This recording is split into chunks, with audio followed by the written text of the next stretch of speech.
Shalom. First and foremost, all praises, honor, and glory to Yahweh, Bahasham, Yahweh Shai. Double honors to the apostles. And salutations to you brothers doing this thing in sincerity, in truth, and with charity. Man, this is going to be, sit.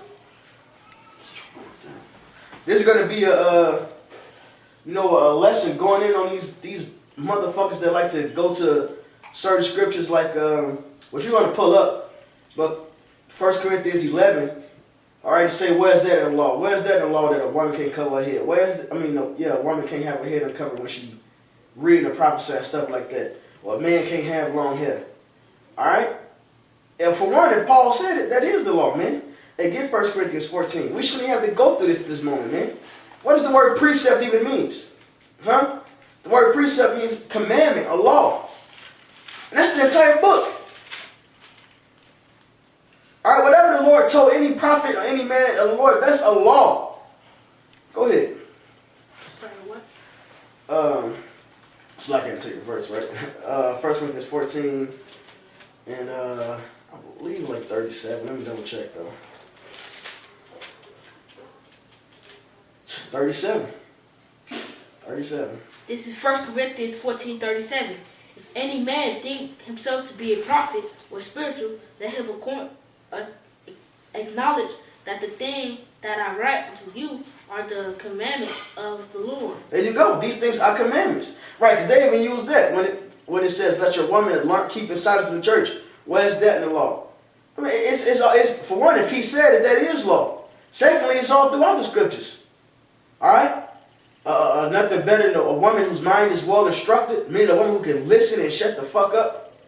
All right? So, it's all in the law. In fact, get Jeremiah 16:1. Where is this at in the law, right? The law in Genesis says be fruitful and multiply, right? But the Lord said what right here? Jeremiah 16:1. The word of the Lord came also to me, saying. So that means Jeremiah received this, and when nobody else heard this, Jeremiah had it, and he went out there, he taught it. He went out there, he taught this. But as far as anybody else knows, this is coming out of Jeremiah's mouth, like when Paul wrote his letters. Even though it's the word of Yahweh. So then where's that in the law? Go ahead. Verse 2. Thou shalt not take thee a wife, neither shalt thou have sons or daughters in this place. Right, so he said you shouldn't even, in this current time period right here, there was this lady said you shouldn't even have a woman that don't even deal with children. Alright? He said don't do it, because that's going to put to death. As the laws will say, don't commit adultery, put to death. Keep going. Verse 3. For thus saith the Lord concerning the sons and concerning the daughters that are born in this place, and concerning their mothers that bear them, and concerning their fathers that begot them in this land. Go ahead. They shall die of a grievous death. That's law. So if you do this, you're going to die a grievous death. Alright? And according to Genesis, they be fruitful and multiply. But the Lord said what right here? This is what's happening. So that's law, man. So if Paul wrote it, hey, that's law. That's all these scriptures. Whenever time period they was in, when the men of the Lord put it down, that's law. Keep going. Finish it off. Wherefore, I'm going to read it over. They shall die a grievous death. They shall not be lamented. Lamented, right. The words just mean cried over. They ain't going to mourn them. Nobody going to cry over them dying. Go ahead.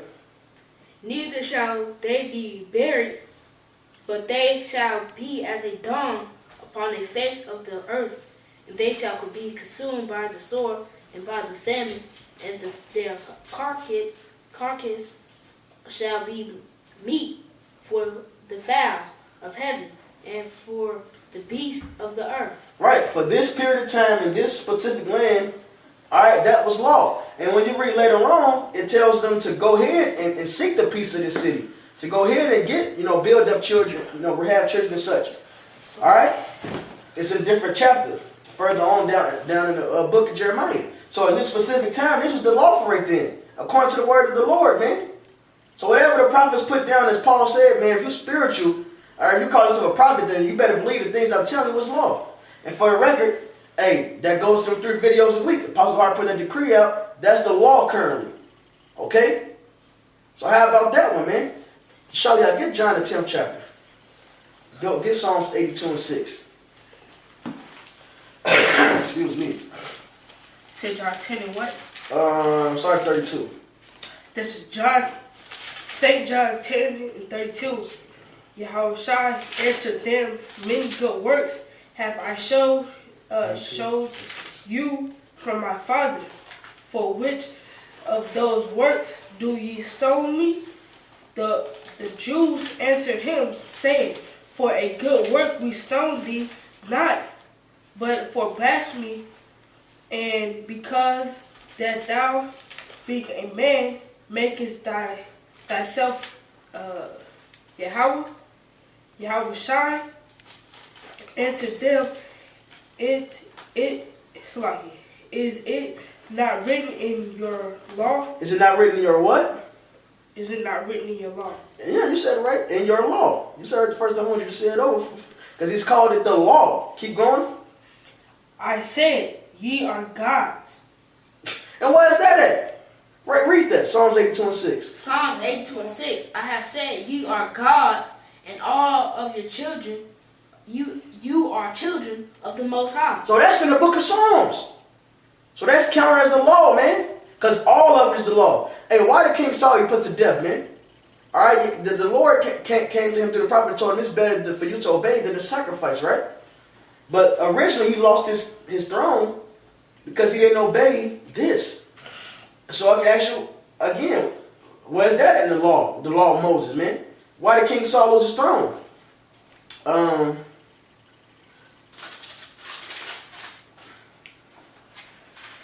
Salaki, let me find it. It's early on.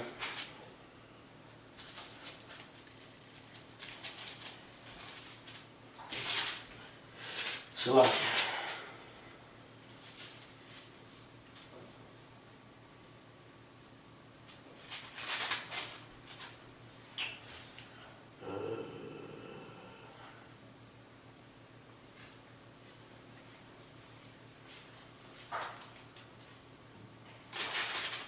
Give me 1 second, bear with me.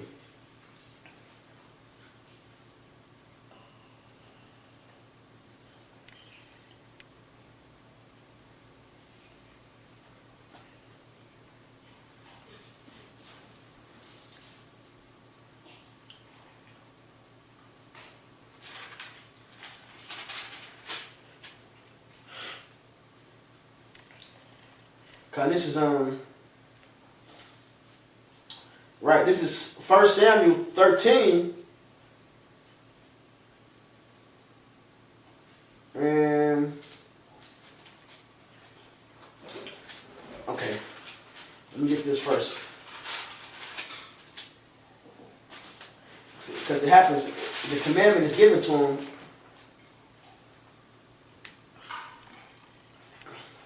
Yeah, this is 1 Samuel 13. And I'm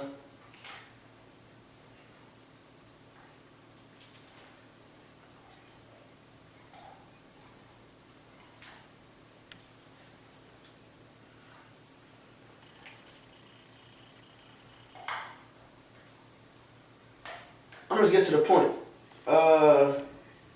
In 8:7. And some of the Hebrews went over Jordan to the land of Gad and Gilead, as Saul, he was yet in Gilgal. So like the point is 13. This is 1 Samuel 13:13. And Samuel said to Saul, Thou hast done foolishly. Thou hast not kept thy the commandment of Yahweh thy power. What commandment he didn't keep? All right. The prophet Samuel came and told Saul to wait 7 days until he came down. And then he was going to make a sacrifice for King Saul. But where's that in the law that if you didn't follow that, then you put to death, right? But did not, he didn't come no 7 days, and King Saul made sacrifice on his own. And that's the commandment he broke, because he told him to wait till he came to do the sacrifice. He told him 7 days. He did not come within those 7 days. Oh, that's not the 2000 thing, right? Nevertheless, you guys not spiritual.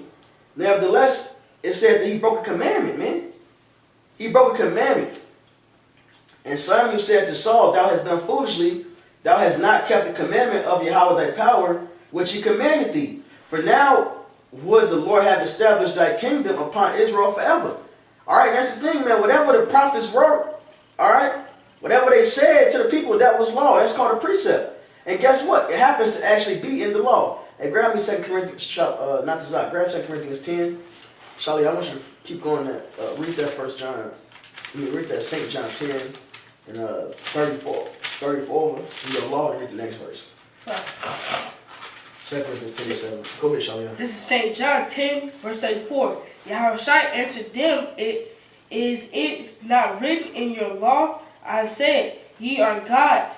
If he called them gods, unto whom the word of Yahweh came, and the scripture cannot be broken. Right, the scripture cannot be broken, man, because it's law. Whatever is written, whatever the holy prophets commanded, that is the law. As Paul said, man. All right, if you think you're spiritual, you think you're a prophet, the things I say to you are law. Hit that. Not to This is 2 Corinthians 10 and 7. Do ye look on things after the outward appearance? If any man trust to himself that he is Mashiach, let him of himself think this again, that as he is Mashiach, even so are we Mashiachs. There you go. Even so are we. Read again. Next one. For though I should boast somewhat more of our authority, which the Lord hath given us for edification, and not for your destruction, I should not be ashamed. There you go, man. So he said even more authority, man. So if you consider yourself spiritual or prophet, then you better understand the things that that we telling you, starting with the apostles, all right, is the law, man. And really it's concerning the things that Paul wrote. People are scoffing at what Paul wrote. And of course, you got people scoffing at what the apostles said through videos. They scoffing at 1 Corinthians 11, man. In fact, shout out, get that on that. This is Deuteronomy 18.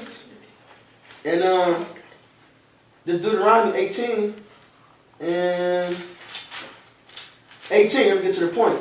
I will raise them up a prophet from among their brethren. Really, this is Yahweh Shai, but this is going to all prophets, man. Because that spirit of the testimony of Yahweh Shai is in them, right? I will raise them up a prophet from among their brethren like unto thee, and will put my words in his mouth, and he shall speak unto them all that I shall command him. And it shall come to pass that whosoever will not hearken unto my words, which he shall speak in my name, I will require it of him. Okay? So when the Lord give a commandment to a prophet, that prophet speaks that word, what? You have to obey it, or you shall be punished for it, man. So everything that's written is law. When Paul said it, it's law. Alright? And you got the case of how Paul was talking in 1 Corinthians 7. He said this is basically a suggestion. Alright? But it still can't say I got it from the grace of the Lord. I mean, this is through the Spirit from Yahweh still, man. Alright? It's that simple, man. Now, you got the 1 Corinthians 11? Started let me see. Let me get the right verse. You start at 6. Start at 5. 1 Corinthians. Not to stop. Get numbers. 5.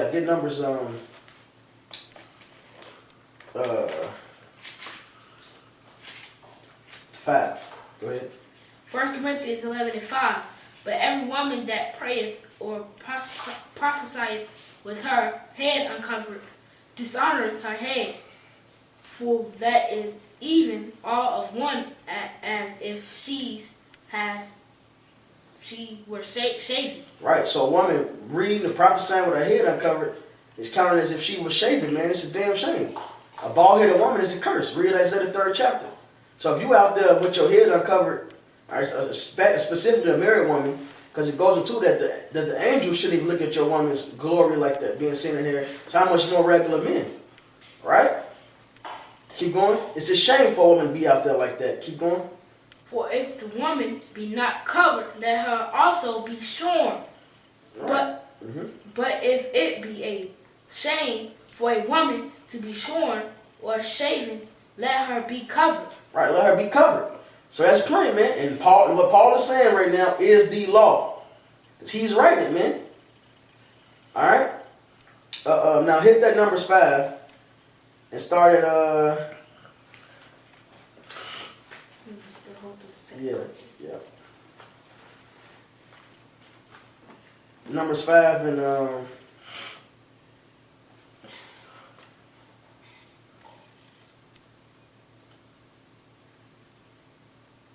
slide here.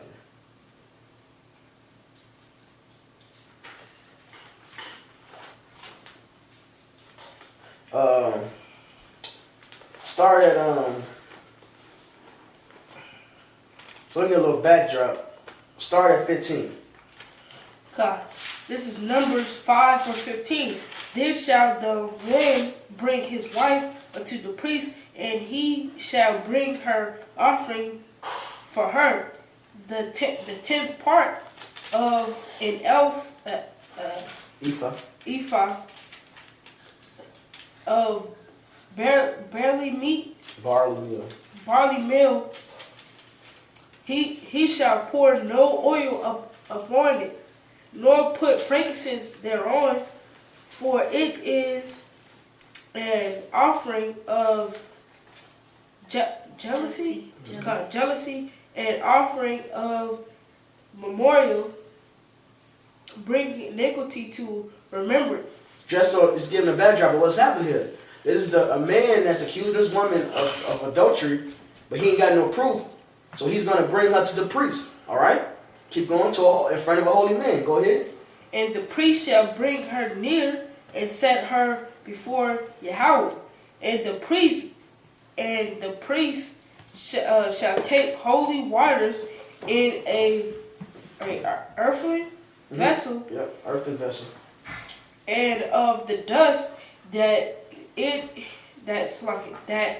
is in the floor of the tabernacles, the priest shall take and put it into the water. And the priest shall set the woman before Yahweh and uncover the woman's head. And do what? Uncover the woman's head. So there you go. This whole time, this woman's head was covered. All right, that's what we do as Israelites, man. That's our woman's custom. What did Rebecca do when she was riding on and was coming and saw Isaac? She put a cover over her head, and not like these damn these Muslim bitches, man. When they got everything covered, you just see their eyes, man. That's a harlot's attire. In the ancient world, that's what harlots did, man. Read in Genesis when Judah went to give it to harlot. He didn't even know who it was because she was covered up. You saw the eyes, man. That's what harlots did. They ain't talking about that, man. But our women wore modest clothing and they kept their hair covered because that's for her man.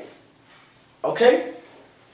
That's it. That's all. So right here, it even said her hair was covered. All right? And she only took it off so you could pour that stuff on her, man. For the sake of the ceremony, man. But outside of that, our women covered their heads. So there you go. It's in the law. You got to understand the spirit of the law, man.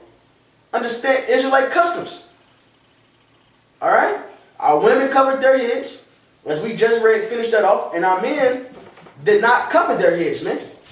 All right? And we did not have long hair. Go ahead and finish that verse off. You hold something?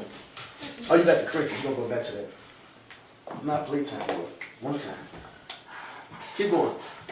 Verse 18. And the priest shall set the woman before Yahweh and uncover the woman's head and put the offering of memorial in her hands, which is the jealousy offering, and the priest shall have in his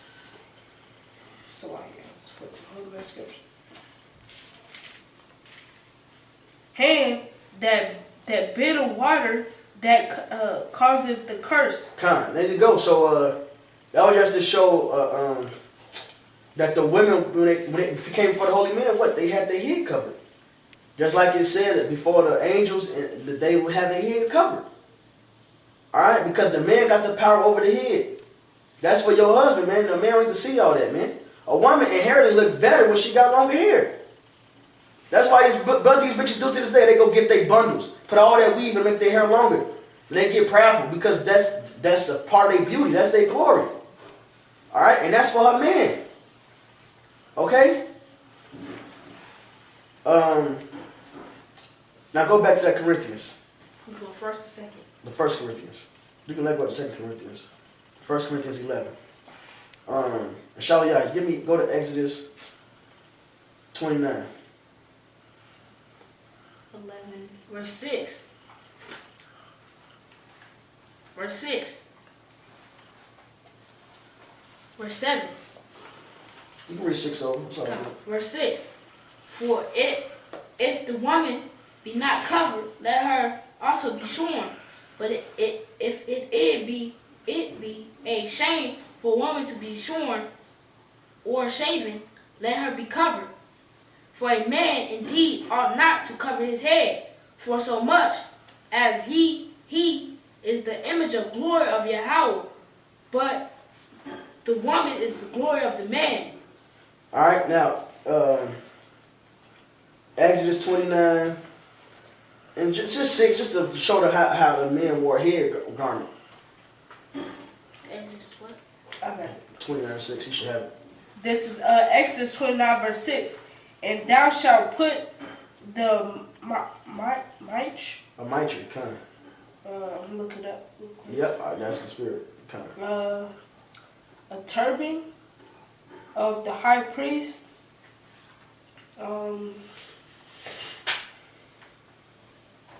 Keep going. There's more to the definition, right? I'm clicking from the stones. It says to wrap or wind up together, wind around, or to wrap, roll or dress. Kind. Well, I'm gonna read from here. What app are you using? My turn. You clicked on mitre. Mitre. Matazad Napa. It says turban of the high priest, and it says from a tiara. That is official turban. All right, so it's a turban, but it has an opening. That's what they wore. It had an opening. Yours don't say that? Let me see. Yeah, it's right there. Why didn't you read that one? Why'd you click on the extra one? Yeah, just tell me how they wind it up. It's a wrap. You wrap it around your head. That's what a turban is. It's a cloth, and they would wrap it. All right, but they would leave a hole, man, on the crown. It says tiara. So the priests, the men of the Lord, when they wrapped their heads, they had an opening in it, man. Because it's a shame for a man to cover his hair, man. All right? Because we're made in the image of the Most High, man. All right? That's a heathen custom, actually. This is a second, to have a hat, to wear that shit. You can't pray like that, man. This 2 Maccabees 4, and I'm going to start at 12, man. He built gladly a place of exercise under the tower itself, and brought the chief young men under his subjection, and made them wear a hat. Now such was the height of Greek fashions, an increase of heathenish manners through the exceeding profaneness of Jason, the ungodly wretch, and no high priest. So he was changing up our customs. He started even covering up the heads of the men. All right, and that's why Paul is mentioning that, because what happened? A lot of the Israelites was coming back into our customs from the Greek ways, man. So we had to tell them, no, look, your women need to have their heads covered. You men need to have your heads uncovered when you praying and prophesying, man. Got a quick precept. This is Deuteronomy 22, verse 5. The woman shall not wear that which pertaineth unto a man, neither shall a man put on a woman's garment, for all that do so are abomination unto Yahweh, to the Lord thy power. So yeah. Hey, so everything. Read that Psalms 82:5, and I want you to read that over, Shaliyah. Read that Psalms 82:5. Psalms 82:5. They know not, neither will they understand. They walk on in darkness. All the foundations on the earth are out of course. Right. So everything is upside down. All right. When the Greeks was ruling, when the Romans were ruling, the shit was upside down. So you can go even based off that law, man. That because these women like to keep their shit uncovered, and these niggas love wearing hats. That's part of being a nigga. You gotta have your hat to this side, backwards, have a do-rag on. Throughout all our time, Chris, man, wave caps. So from the 90s, you know, from the shit, throughout period, but I'm young, so from the 90s, you know, niggas had the do-rags. I mean, no, it wasn't do-rags. It was the wave cap. It was the damn stocking cap. All right, they had the stocking cap, or they had them damn, even the so-called conscious niggas, all right, they had the African had like Alan Payne wore in CB4. They had that shit on, or Scully. They niggas love like Scullies. Be it fucking 80 degrees outside, a nigga wear a damn Scully, man. And I was in the world, man. I did that dumb shit. All right, then in up until the mid 90s, early 2000s, you had the do-rags. All right, don't forget you had snapbacks and them damn bugged out Spike Lee caps with the flip up like Wesley Snipes had in White Man Can't Jump. That's a part of black culture. So that Psalms 82 and 5 law alone lets you know they shouldn't be that way. If it's hot right now, all right, if it's highly esteemed amongst men right now, then it's out of order. You had then the niggas start do-rags, all right? All right, then fitted caps became hot, all right? The Scully with the brim, all right? The upside down visor. Well, that got a hole in it, so I guess that one cool. But niggas love wearing hats, man. All right, now, then the snapbacks came back again, man. They went back to the latest recycled shit. All that's Greek shit, man. Who promoted? Niggas. Bitches gotta have their damn weave and shit all the way out. Gotta have they Brazilian bundles. Which let you know that shit is out of order, man. Go ahead, what that Deuteronomy, y'all? This is Deuteronomy 22 and verse 5. The woman shall not wear that which pertaineth unto a man, neither shall a man put on a woman's garment, for all that do so are abomination unto Yahweh thy power. Right. So it's out of order. Really, a man covering his head up, that's part of a woman's custom, man. All right? And these women having their shit all out, that's man shit, man. All right? It's that simple. All right? You had another precept? No point or something? This is Proverbs 29 and 2. When the righteous are in authority, people rejoice. But when the wicked bear rule, people mourn. Mm-hmm. And the point is because you got out today that these niggas just do it. These nigga women do it too. It's out of place. I got a precept to and the fact that the wicked is ruling, well, we all mourn sort of wicked rule, which means the shit that's hot right now is out of order, man. Like I said, this is such the height of Greek fashion. That's the same thing right now, the height of Greek fashion, man. It's just hat shops out there. It's just shops for hats. Like Liz. You can just go buy hats, man. That shit is madness.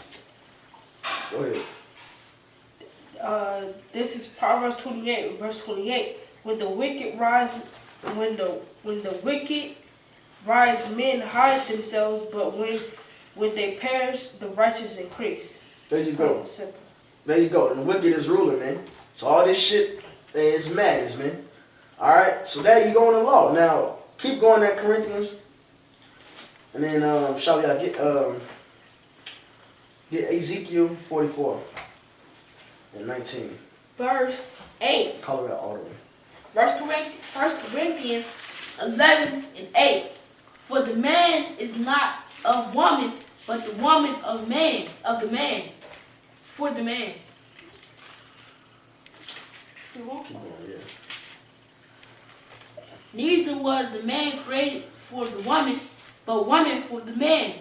For this cause ought the woman to have power on her head because of the angels. There you go. So the woman is made for the man. The angels don't need to see her hair. That's why a man. All right, just like we created for the Lord, so we don't cover our shit because the Lord is always there. So we need to be connected. You know, it's that simple. Now, Jake like to wear hats for style and shit. Hit on there, but when you praying and prophesying, you should have your head covered. And the scriptures say pray without ceasing. So really, man, hey, Okay. I leave that to you, man. You can take that and discern it to yourself. But say pray without ceasing. And then say you can't pray with your head covered. I'm leaving it up to you to figure out, man. Mm-hmm. This is 1 Thessalonians 5 and 17. Pray without ceasing. Plain. All right. Now skip down to verse 14 in 1 Corinthians. This is their thing. Oh, where's that in the law? A man can't have long hair. We're gonna get it. Go ahead. 1 Corinthians 11:14. Do not even nature itself teach you that if a man have long hair, it is a shame unto him? Right, now, in Proverbs, it tells you to go look at the ants, observe the ants. You can learn from them. All right? So, right here, according to even Proverbs, you can go look at nature, look and see how the men don't have the long hair. All right, a man had, for one, let's look at the lion. The male lion does have a mane, a beard. All right?